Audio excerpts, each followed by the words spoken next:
Welcome, welcome, welcome, welcome. Welcome to another episode of Steppa Flatbush Don TV, where we don't glorify violence. We learn from it. The wise learn from the mistakes of others, while the fool keep making the same mistakes over and over and over, expecting a different result. Today, we're not fools. Today, we wisen up. Today's episode is, everybody all right? Live up, live up, live up. Today's episode is John Shop Crew. Now, who is the John Shop Crew? Now, this story stood out to me because sometimes people want me to do stories on individuals that don't stand out. And that don't make no sense to me. Everybody could bust a gun, everybody could hold a gun, everybody could shoot somebody or whatever. I try to cover stories that stand out as far as somebody's accomplishments. Sometimes people do crime, but the way they did the crime and the skill sets that they use set them apart from everybody else. Case in point, Anthony Patterson, aka Rooster, and his co-defendants, 4 co-defendants, were convicted in federal court in Manhattan for conspiring to distribute and possess with intent 1,000 kilograms of marijuana, in addition to possessing firearms. You know, when you hustling the drugs, you hustling the weed, which we can't really call drugs, but it's labeled drugs, so we got to roll with it. Marijuana is medicine. Marijuana is naturality. Marijuana is herbs, healing. Now the government regulating it, they taxing it, so in certain places they legalizing it. But at this time with these brothers here, Anthony Patterson, aka Rooster, and his 4 co-defendants, they're going to jail for it. They're not forcing anybody to buy the weed. People are buying on their own, but they still going to jail for it. But that's here or there. So they was charged with distributing 1,000 kilograms of weed and possessing firearms to secure their business. Because you know when you're making money, especially when you're making big money, the wolves is coming. And they want to eat off your table. So from 1997 to 2004, a crew known as the John Shop Crew, which operated a recording studio called John Shop Studio, distributed tens of thousands of pounds of marijuana in the Bronx and elsewhere. Patterson, Barris, Riley, Kazaza, Mesa operated out of numerous stash houses around the Bronx. You know, only a fool put all his eggs in one basket. When the shipment come, you got to break them apart, break it up, put a little bit over here, a little bit over here, a little bit over there. So if you take a loss, you don't really feel it as much as if you lost everything. So they operated out of numerous stash houses around the Bronx. 2,000 pounds and more of marijuana per week This is how much they was distributing. So they was pushing 2,000 pounds a week to other hustlers, to other dealers. The weed was purchased in Cali. I guess people go get their product from Cali because Cali is right there next to Mexico. And we know the cartel had crazy fields with that good weed, so Cali was the place to go.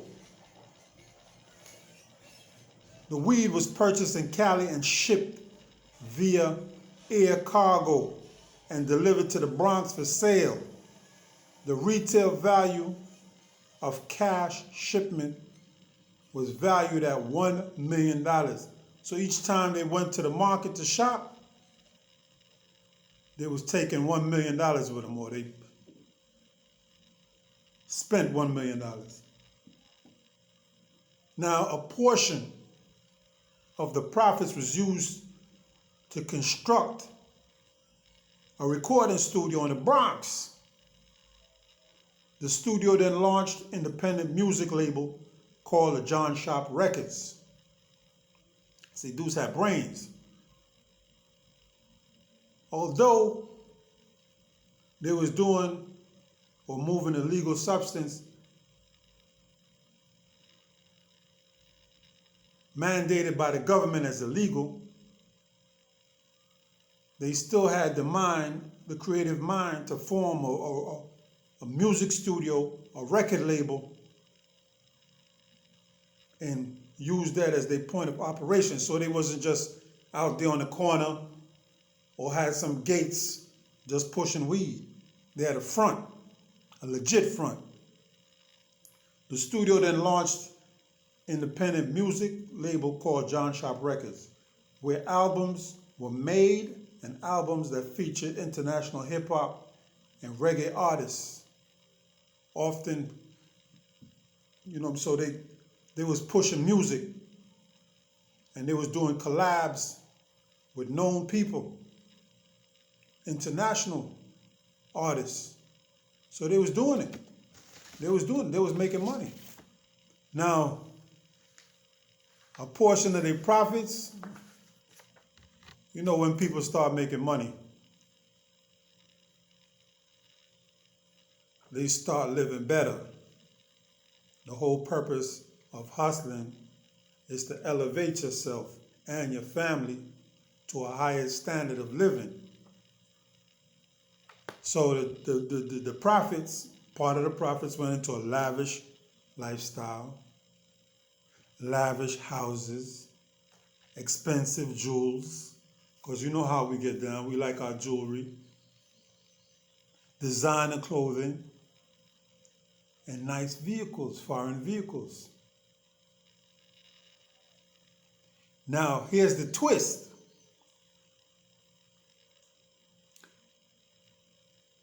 Rooster was rumored to have been dating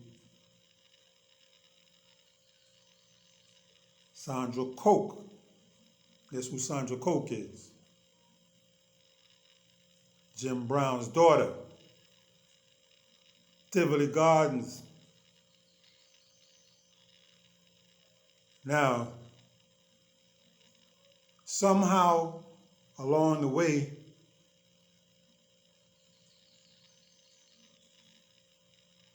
Rooster defected, switched up from Spangler's under Zeke's control and went over to Tivoli.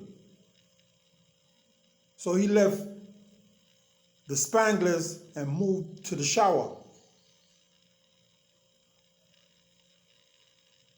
That's a no-no, but he did it. And after he did it, certain events started taking place. Zeke was arrested in 1998. The Matthews Lane Don, with over 9 million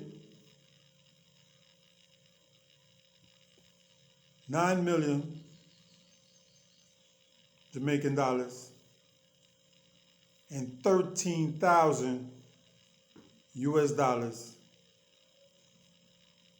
at Sons of the Lane store, which he operated. Zeke's arrest happened 6 weeks after fighting between Tivoli Gardens and Matches Lane.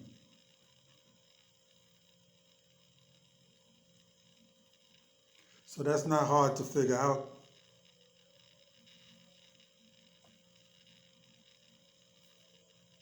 Defection happened, dudes get tight, cash cow gone, access to certain funds or whatever that was probably filtered down to the Don is not there no more. So the Don is tight about that.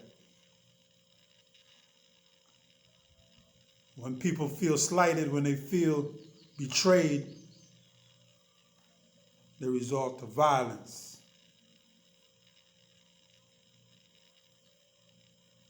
They resort to violence.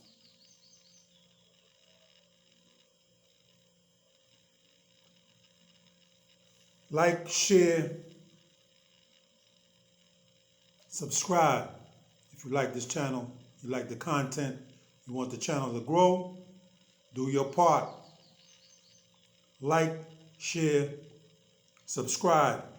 Hit the notification bell so that you'll be alerted.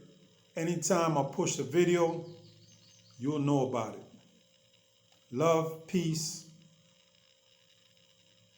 Stay free, stay strong, stay wise. Peace.